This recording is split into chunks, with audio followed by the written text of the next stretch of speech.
My girlfriend told me she is leaving if I do not marry her in 9 months. Howdy, folks. Per my last post, I guess she broke up with me last night. I'm 21 and she is 22. We've been dating for about 3 months. She told me recently that if I don't plan on marrying her in 9 months, to let her know right now so she can leave and find someone else. Now, this might not sound crazy to you all, but I'm in flight school. I'm also separately enrolled in college, so I'm not ready for marriage quite yet. I explained this to her, and I also mentioned how we have been together 3 months, and in my own personal opinion, 9 more isn't nearly enough time to decide if I want to spend the rest of my life with you.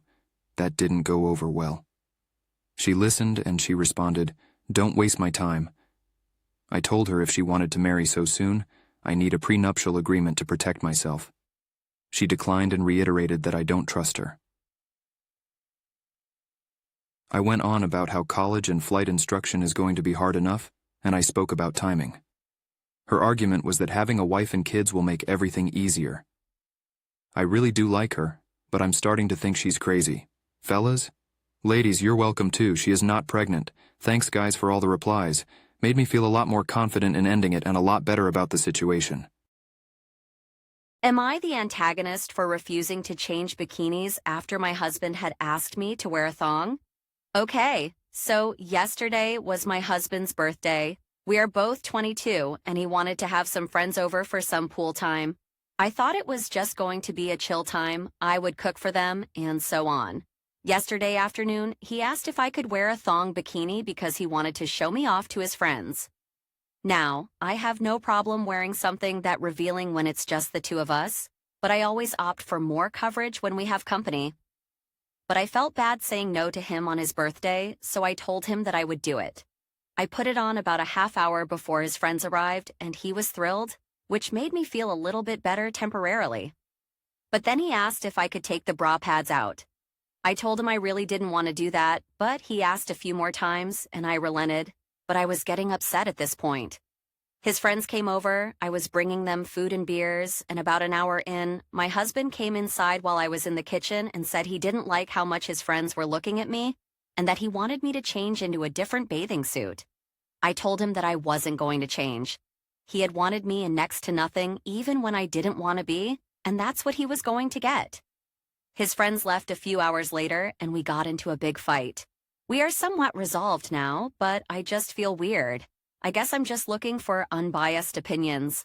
Am I the antagonist here, and any ideas on what I should do going forward if something like this happens again?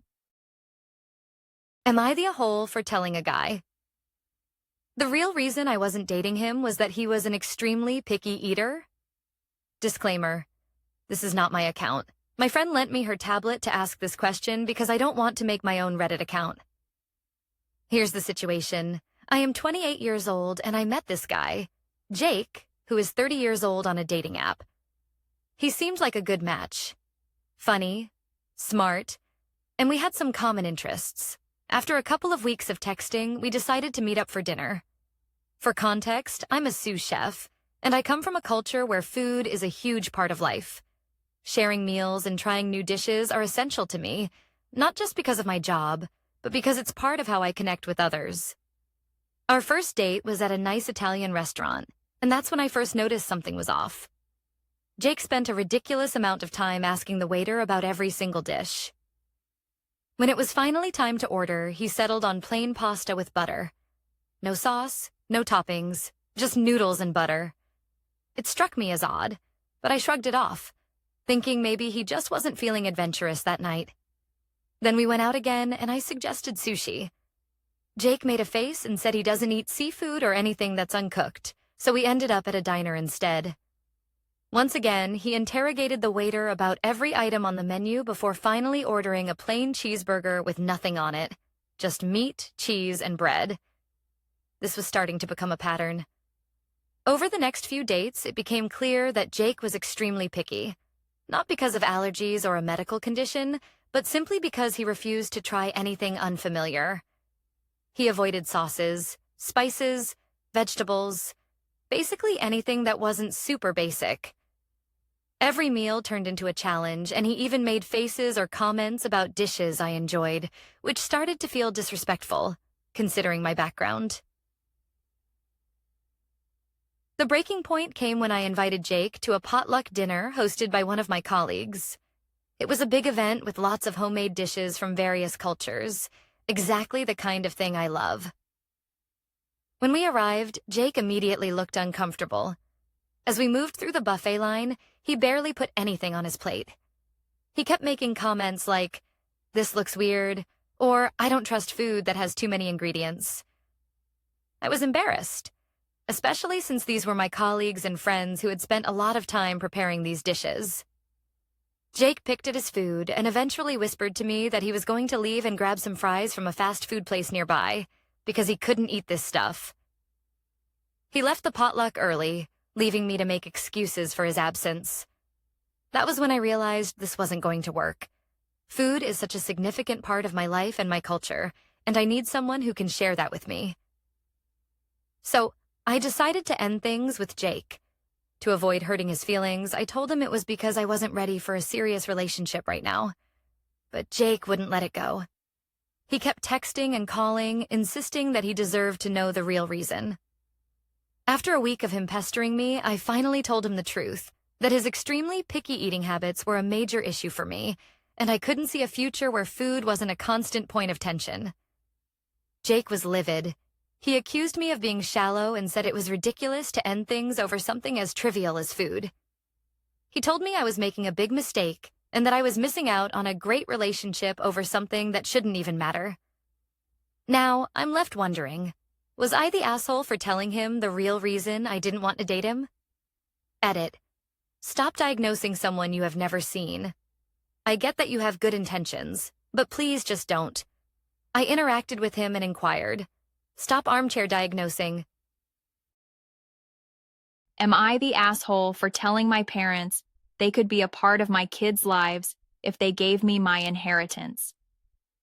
My grandparents passed away when I was very young. They left me an inheritance that would have paid for my education and helped me get started in life. If my parents had left it alone, I would be in a good place. My cousins and older sister are all debt-free and own their own homes. My dad decided that he could do better than the account my grandfather left my money in. I got $27,000 when I was old enough to get my money. That was about 10% of what everyone else got. My parents also lost a bunch of money that had been left to my mom. I have cut my parents out of my life. They were not invited to my wedding, and they have not met my kids. My sister is child-free, so I have their only grandchildren. My parents want to be a part of their lives. I said that if they replaced my money with interest, I would forgive them and allow them to meet my kids. They say that I'm being ridiculous and that the amount of money I'm asking for would put a huge dent in their retirement fund. I asked them how much they would have if my father didn't think he knew better than my grandfather. My sister thinks I'm being mean. I told her that she was welcome to give me her money if she didn't think it was a factor. She said she wasn't going to do that. I also suggested she go have a kid if she wants them to have grandchildren. Once again, that was not an option. It has been years, obviously, and I'm still upset that they stole my future just for my father's ego. To show he could turn a profit investing like my grandfather had. Am I the antagonist? Out of her telling my mom to never touch my stuff again after she lost my Louis Vuitton bag. Okay, so I, a 15-year-old female, have always wanted a Louis Vuitton purse. I've always wanted something expensive as my own, since all my things are hand-me-downs from my older sisters, as we are not the richest of people. Eventually, I decided that if I wanted my purse, I'd get it myself. So I got a job at a local restaurant and started to save up my money. While I worked, I looked at purses and decided that I liked a little bag. It was expensive, but after a few months, I had the money. I quickly went and bought my bag. I didn't even let my family touch it when I got home.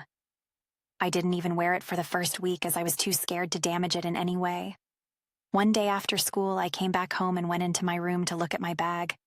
But when I got in, it was gone from its place on my desk. I looked around my room to see if I'd moved it and just forgot, but I couldn't find it. I went out and asked my sisters, but they said that they hadn't touched it, so I went and found my mom. I asked her if she'd seen my bag. and she said she'd shown it to her friend and her friend had liked it and asked if she could borrow it. My mom had said yes. I hadn't even used it yet. So to say the least, I wasn't pleased by this news. I blew up at my mom telling her not to touch my stuff, and she said that her friend would be okay with it and I was being dramatic. I got grounded and was told to stay in my room since I was acting like a child over a bag. The next day, I asked my mom about the bag, and she got an uncomfortable look on her face. Instantly, I knew something was wrong. She wouldn't say anything, but after a while, she finally admitted that her friend had lost the bag, and she didn't plan on replacing it. I was furious. I exploded at her, saying that she and her friends shouldn't have touched it in the first place, and to never touch my things again. I also said some other hurtful things that I don't care to repeat. I ended up making her cry, and my sisters are calling me an awful person because it was just a bag and I was being dramatic. So, am I the awful person? Thank you for listening. Remember to subscribe to Monumental Stories for new videos every day.